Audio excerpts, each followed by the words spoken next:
You will hear a conversation between an assistant at a health club and a man who wants to join the club. First, you have some time to look at questions 1 to 5.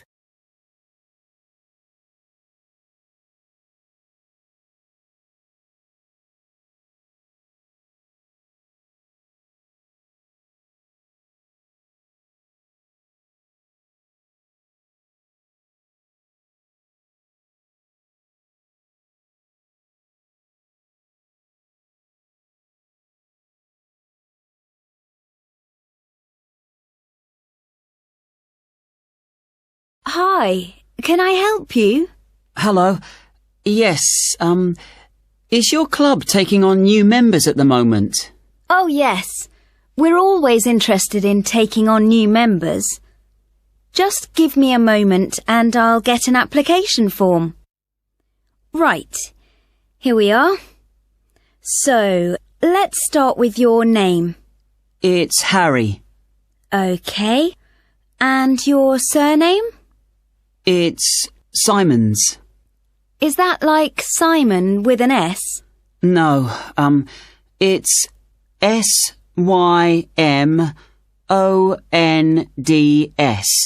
Most people find it rather difficult to spell. I see. It has a silent D. I guess a lot of people miss that. Now, let me see. Can you tell me when you were born? Yes, certainly. The 11th of December. Thanks. And the year? 1996. Okay, good. Now, are you thinking of becoming a full-time member? Probably not. What kind of memberships do you have? Well, we also have off-peak membership, which is between 9 and 12 in the morning and 2 and 5 in the afternoon. And then we do have a weekend membership. So a weekend membership is just Saturday and Sunday? Yes, that's right. Okay. Well, that's not going to work for me. It looks like I'll have to be full-time. I'm afraid off-peak membership won't do, as I'm not free at those times, and I don't just want to be restricted to weekends. Okay, I'll make a note of that. Right, we have several facilities at the club, including a gym, a swimming pool, tennis and squash courts. What activities are you planning on doing? Well, do you have badminton? Yes, we do. And table tennis? I'm afraid not. Well, not at the moment, anyway. Oh, okay. Well, I'm also very keen on swimming, so I'm glad you have a pool. I'll certainly be doing a lot of that. Okay, I've got that. Will you be using the gym? No, I'm not interested in that. Okay. So just let me work out what the cost will be. Yes, that comes to £450 for the year. You can choose to pay annually for the full year or monthly. It's up to you. Oh, I'd prefer to pay regularly in small amounts, rather than have a large amount to pay in one go, if that's okay. Sure, that's fine. Right, I've got the most important details for now. Before you hear the rest of the conversation, you will have some time to look at the questions 6 to 10.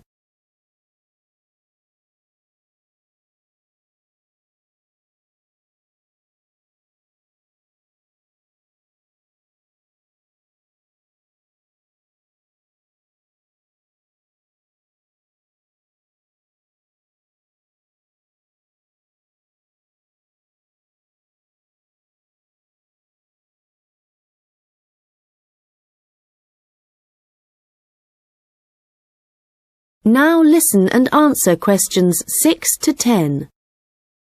So, I'd just like to ask you a few questions about your lifestyle, if that's okay with you.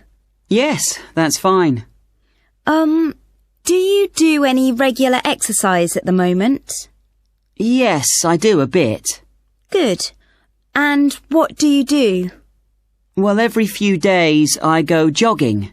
Yes, that's good. How long do you go for? Well, it varies. I guess it depends on how energetic I'm feeling. Yes, of course.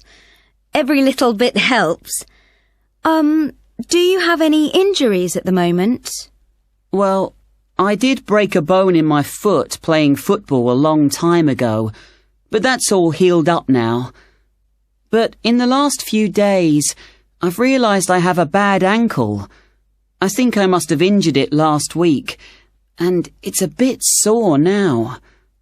But apart from that, I'm fine. Right. I guess you might need to rest it for a few days to let it recover. Yes, I will. So, let me just ask you what you want to achieve by joining the club. Do you have any targets or goals? Well, I suppose my main aim is to build up my fitness level. Is that the kind of thing you mean? Yes, that's fine. All the activities you're going to be doing should certainly help you with that. Okay. And could you tell me what you do for a living? Well, I was a student up until recently. Okay. So what are you doing at the moment? Well, I'm a charity worker. Oh, that's fine. I'll write that down. Okay, nearly done. One last question.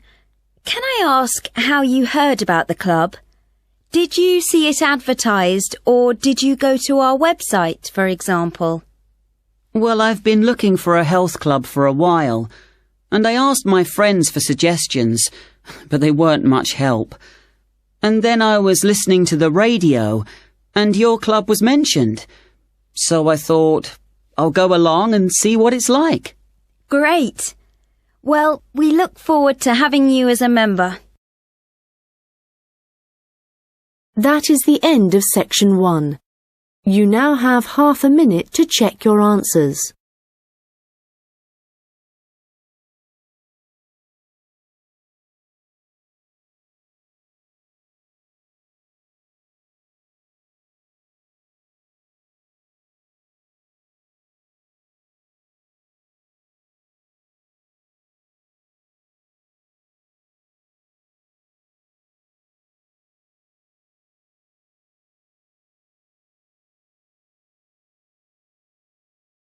Now turn to section 2.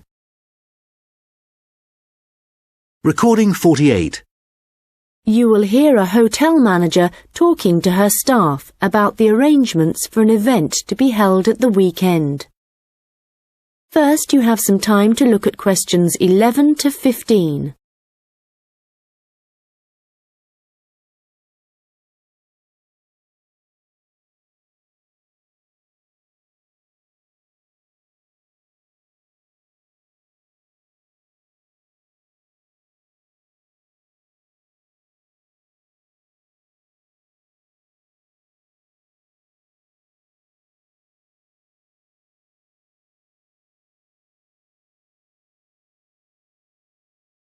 Good morning, everyone. I hope you're all feeling okay after the activities of the last week or so.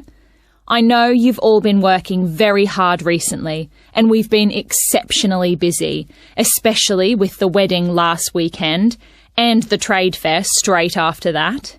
And now we have only 3 days to prepare for the birthday party this weekend. The events recently have gone extremely well, and the hotel is beginning to get a very good reputation, so we need to keep it up. At the moment, we don't have exact numbers of guests, and though we usually only cater for groups of less than 50, we will have quite a few more than that. So, as I said, not sure of numbers, but of course we won't go over the maximum of 100. But it's likely that we will need all of you to work this weekend, so if any of you can't, please let me know as soon as possible. Right, so what time will the event start?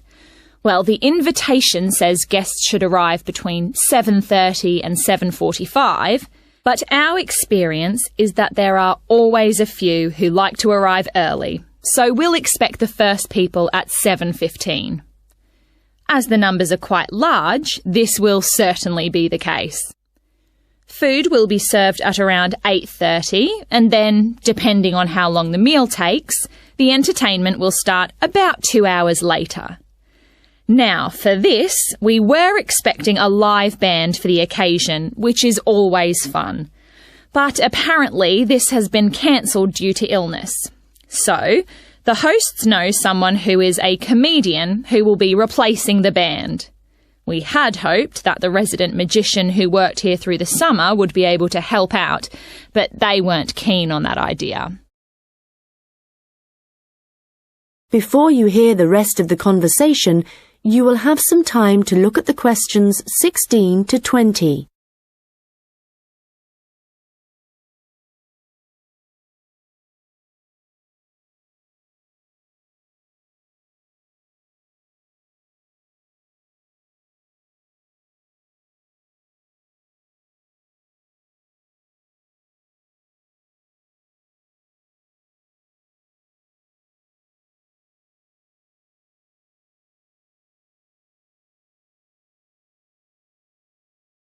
Now listen and answer questions 16 to 20. So, I'd just like to go through who's doing what when the guests arrive, and I think we'll make a few changes from the last party held here. If I remember correctly, it was Olav who coordinated the task of providing the guests with drinks. Or was it Ahmed? I'm not sure. But Gary asked to do it this time, so that will be his job. There's been no decision yet on what the drinks are going to be, but I hope they decide soon in case we need to order something special. Now, for receiving the guests' coats and hats, it's important we have someone experienced doing this, as we don't want guests losing their belongings. And Monica, last time this was your responsibility. Susan, I know you wanted to do this, but as the numbers are quite high for this event, I won't make a change here. Right. Now, last time there was some confusion as to where guests were supposed to go once they had deposited their things, and we had guests roaming around the whole hotel. So, Ahmed and Olav, I believe you discussed the problems with Susan and thought she would be good at guiding guests after they had arrived. And I'm fine with that. Right, and now for some general instructions.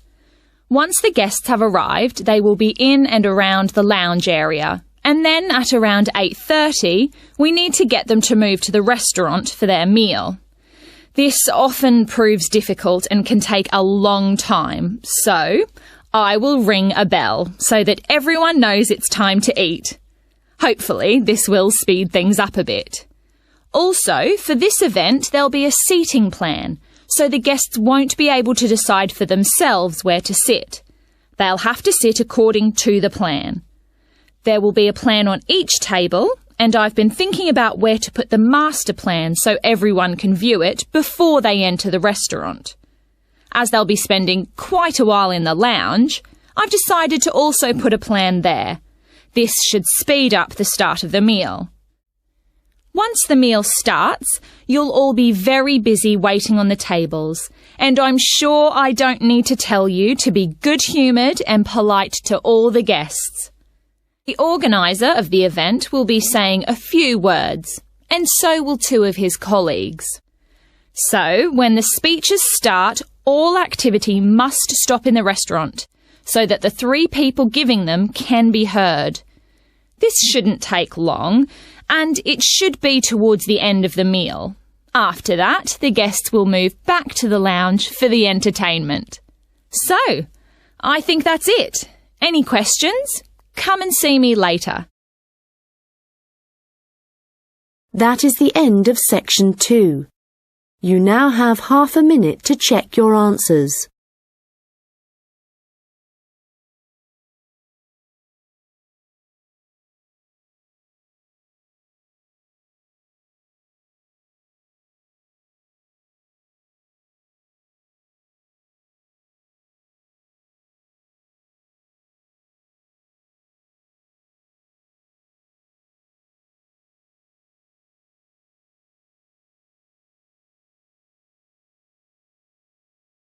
Now turn to section 3.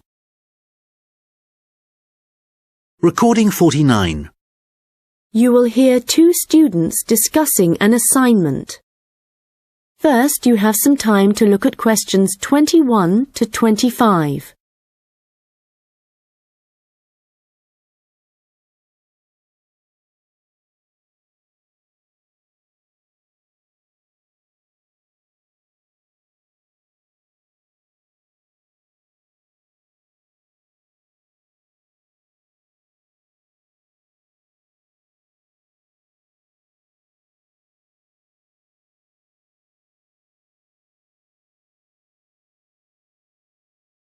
Hi Melanie, what did you think of the assignment that we got today? It looks interesting, doesn't it? Yes, Alan. I've always been interested in recycling, but there's a lot of research to do. Yes, there are a lot of things I'm unsure of, so it's going to be good working with you. OK. Well, why don't we start by making a flowchart from the notes our tutor gave us? Yes, so on one side we could have the paper production cycle, here on the left, and on the other side the recycling. Good idea. Let's start at the top with the production. The first step in the process is to get the raw materials. Yes, and they tend to come from pine forests. OK. And then the bark is removed from the outside of the tree, and after that, the wood is chopped up. That's the first 3 stages. It sounds a bit complicated after that. It says water is added, and then the mixture is heated and made into pulp. This will be the thick paste that is used to make paper. Yes, you're right, because after that they use a machine to make the paper, and we can put that right in the centre of the flowchart, because it's also where the recycled paper joins the process. Yes. So, once the paper has been produced in the machine, what happens then? Well, I think we should write print as the next step, because this is when newspapers, magazines, etc. are produced. And we could also add that they have to be distributed to stores and people's homes. Right. Then the recycling bit starts. The old paper's collected, and then it says it's taken somewhere so that someone or something can sort it. I imagine there are different kinds of paper, or things like paper clips that need to be removed. Yes. Let's have a step after that. Now, how did our tutors say they do this? Oh yes, it involves chemicals. So, how is your chemistry? Well, not very good, I'm afraid. But this is how they remove ink, so this is definitely going to need a bit of research. Right. The last step in the recycling section is similar to the last step in the production process, with heating and pulping, before the cycle begins again.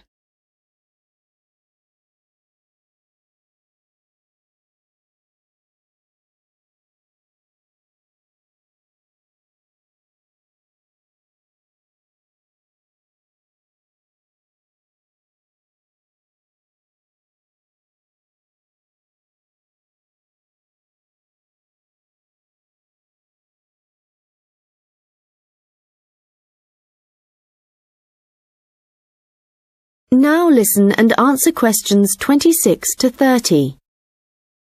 So, I think going through the processes helped. Now we need to decide how we're going to do this assignment. Yes. I guess what we need to do is take the processes and divide them up between us. But we could start thinking about an introduction. Yes, okay. Well, I can start doing that. I think I have enough to go on already. Good. and there are a few areas where we need a lot more information. I think I'll start with something easy. Let's say the paper collection.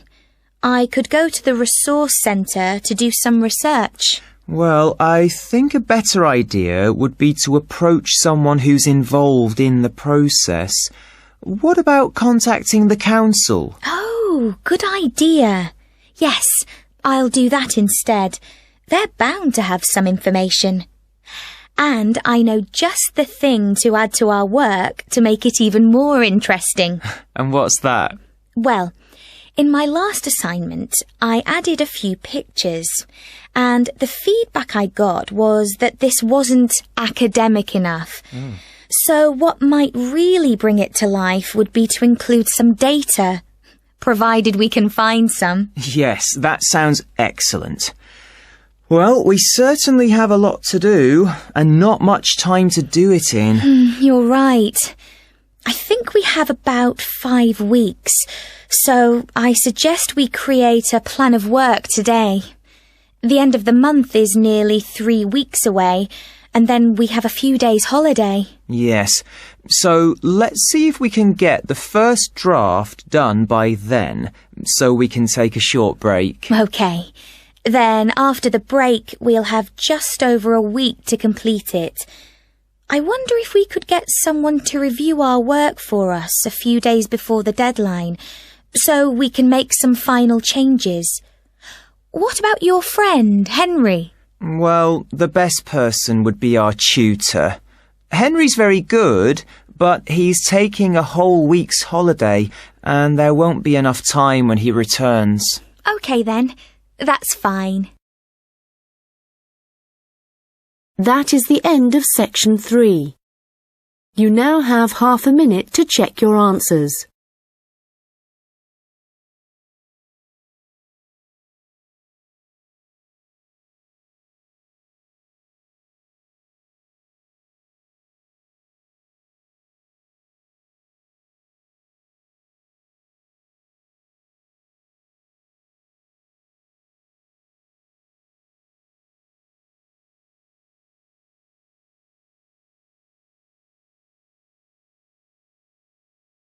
Now turn to section 4. Recording 50. You will hear a lecture about hair. First, you have some time to look at questions 31 to 40.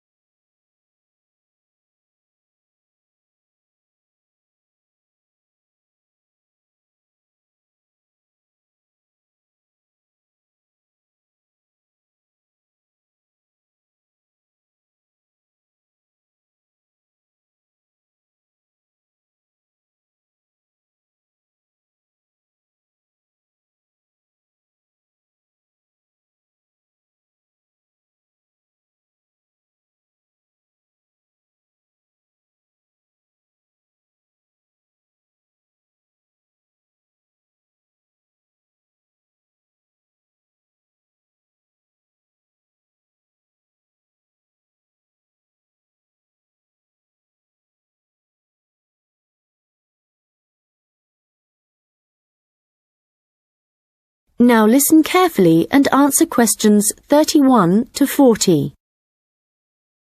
Good morning, and welcome to this lecture on hair, which is a part of the human biology course.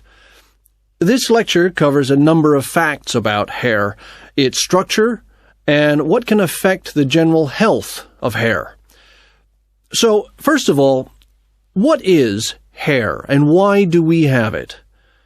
If we look back at our ancestors, we'll see that they had a lot more hair on their bodies than we do now. And there are, or were, 2 main reasons for having hair. One is to provide warmth. But as humans have worn clothes for many years, body hair has significantly reduced. The other is for protection. And again, this isn't as significant as it was once. But hair does still benefit areas of the body, such as the head and around the eyes.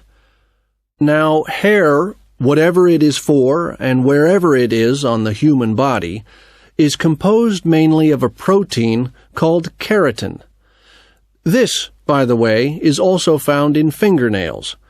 In fact, it's keratin which makes them flexible, and without it they would be very rigid. Another interesting fact about hair is that it is very strong as iron, in fact. One single strand can support a weight of up to 100 grams. This may not sound all that much, but a full head of hair can support up to 12 tons, which is the equivalent of a couple of elephants, which is simply amazing, though I advise you not to put this to the test. Humans lose up to 100 strands of hair a day, but we do have quite a lot of hair to start with. There's some variation depending on hair color, but for an average adult, the strand count is 100,000, so losing 100 a day is not too bad. Although this is the average, people with red hair have around 80,000 strands, black or brown hair 100,000, and blondes have about 120,000. So, hair used to be important for the reasons I mentioned earlier, but nowadays I'd say the main importance of hair is the fact that it is big business. Apart from the money involved in hair cutting, shaving, trimming, etc., a fortune is spent just on hair products. In the UK alone, consumers spend over £5 billion each year on these.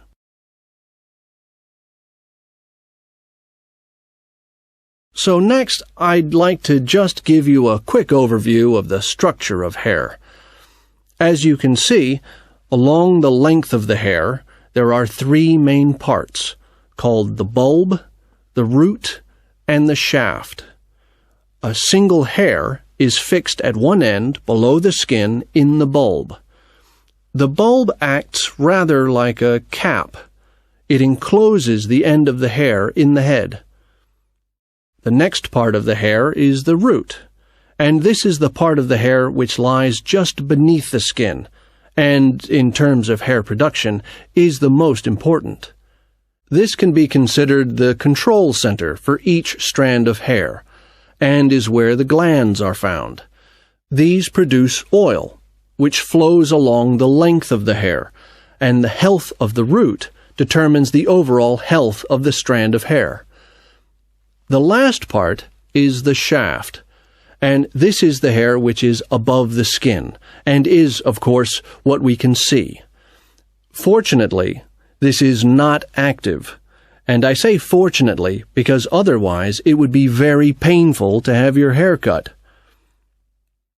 And finally, I'd just like to go over a few factors that impact on the overall health of hair. Like every other part of the body, our diet, that is, what we eat, is extremely important to the condition of our hair. But whereas a change in your diet to, for example, eating unhealthy foods will soon be noticeable in your skin, changes to your hair will take a lot longer. A change in diet today could take several months to have an effect on your hair. And so, what is the key to healthy hair? Well, eating a balanced diet is the most important thing. There are a number of vitamins that are vital for good hair health. The main ones being vitamins C, D, and E. And in a balanced diet, all these vitamins should be readily available. If you need a boost of vitamin C, for example, one of the best things to eat are blueberries. For vitamin D, the best examples are fish, mushrooms, and eggs, and for vitamin E, nuts and seeds. Right, so let's go on to what it